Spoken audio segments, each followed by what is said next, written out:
ஏதோ ஒரு ஆக்சிடென்ட் ஆயிடுச்சு, ஒரு எமர்ஜென்சி கேஸ், கொஞ்சம் பிளட் கொடுங்க அப்படின்னு சொல்லிட்டு நம்ம தெரிஞ்சவங்க கிட்ட கேட்டாலோ, இல்ல பிளட் பேங்க்ல கேட்டாலோ, அங்க நமக்கான பிளட் அங்க இருக்காது, நம்ம தெரிஞ்சவங்க கிட்ட கிடைக்காது. நம்ம பிளட் அந்த தேவைப்படுற நபருக்கு வந்து ஒத்து போகாது. இப்படி இருக்கிற சூழ்நிலைகள்ல ஒரு லிஸ்ட் கொடுப்பாங்க. கிட்டத்தட்ட உங்க ஏரியாவில் இருக்கக்கூடிய இத்தனை பிளட் டொனேட்டர்கள் இருக்காங்க, அவங்களோட ஃபோன் நம்பர்னு சொல்லிட்டு கொடுப்பாங்க. ஆனா அவங்க கிட்ட எல்லாம் ஃபோன் போட்டா, நான் சென்னையில இருக்கேன், மதுரையில இருக்கேன், அங்க இருக்கேன், இங்க இருக்கேன், நான் முக்கியமான வேலையில இருக்கேன், நான் பஸ் டிராவல்ல இருக்கேன், அப்படி சொல்லி ஏமாத்திட்டே இருப்பாங்க. ஆனா அந்த நம்பர் எதுக்கு வச்சிருக்காங்கன்னு அவங்களுக்கே தெரியாது. உண்மையிலே இன்னும் நிறைய எனக்கு நடந்திருக்கிறதுனால சொல்றேன் நான். பிளட் டொனேட்ன்ற பேர்ல நம்ம எவ்வளவு ஃபோன் போட்டாலும் அங்க இருக்கே இங்க இருக்கேன்னு சொல்லி நம்மளை சுத்தி தான் அடிக்கிறாங்களே தவிர பிளட் கொடுக்குறதுக்கு எவனும் வரமாட்டான். அந்த காலகட்டத்தில் வந்துட்டு நாங்கள் எங்கள் அம்மா ஹாஸ்பிட்டல் சேர்த்துருக்கிறப்போ என் தம்பி பிளட்டை கொடுத்து மாற்றிக்கிட்டான், வேறு பிளட்டை மாற்றி மாற்றி வாங்கிக்கிட்டான். அதே மாதிரி என் ஃப்ரெண்ட்ஸ் சர்க்கிளில் இருக்கிறவங்க, இன்னொரு ஒரு தம்பி அவங்க வந்துட்டு தேனிக்காரன் பேஜ் இருக்குல்ல, அந்த பசங்க கூட இருந்த ஒரு பையன் வந்துட்டு அவன் வந்து பிளட்டு கொடுத்தான். அப்புறம் வந்துட்டு இன்னொரு பொண்ணோட பையன் தம்பி வந்து தான் பிளட்டு கொடுத்தான்.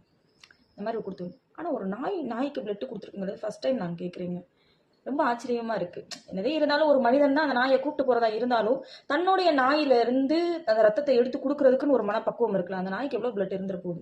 ஆனா அந்த நாயில இருந்து பிளட் எடுத்து கொடுத்து இன்னொரு ஒரு உயிரை காப்பாத்துறதுக்கு வந்துட்டு ஒரு மனுஷன் வந்துட்டு தயாராகிறானா எவ்வளவு ஒரு நல்ல மனசா இருக்கும்னு இந்த இடத்துல யோசித்து பார்க்க வேண்டியதா இருக்கு.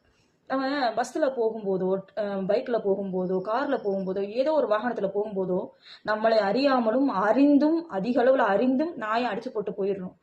ஆனா அந்த பிளட்டோட வேல்யூ என்ன, அந்த உயிரோட வேல்யூ என்னன்னு யாருமே வந்துட்டு இது பண்றதே கிடையாது. இங்க ஒரு கர்ப்பம் தரிச்சிருக்கிற நாய் கருச்சிதைவு ஏற்பட்டுருச்சு. அந்த நாய்க்கு வந்துட்டு இந்த கூகுள்னு வீட்டுல வளர்க்கக்கூடிய ஒரு நாய் வந்துட்டு பிளட் டொனேட் பண்ணி அந்த உயிரை காப்பாத்திருக்கிறாங்க. உயிர்களை மதிங்க, உண்மையிலே உயிர்களை மதிங்க.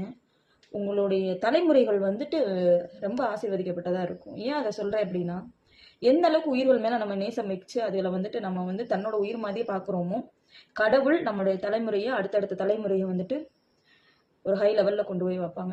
இந்த ஒரு டைம்ல வேணா நம்ம டவுன்ல இருக்கலாம், பட் நம்மளுடைய தலைமுறை வந்துட்டு உயரத்துல இருக்கும். அது நாய்க்கு தான் மட்டும் இல்ல, மனிதர்கள் மேலேயும் அன்பு வைங்க, மிருகங்கள் மேலேயும் அன்பு வைங்க. நாய் கடிக்குது செய்யுது வைக்குது அப்படின்னா உங்களை போல யாராவது ஒருத்தவர்கள் மனித உருவில் இருக்கிறவங்க அந்த நாயை கண்டிப்பா ஏதாவது ஒரு காயப்படுத்தி இருந்திருக்கணும். அதோடைய கோபம் தான் அதோட வெளிப்படுமே தவிர மற்றபடியெல்லாம் எதுவுமே கிடையாது.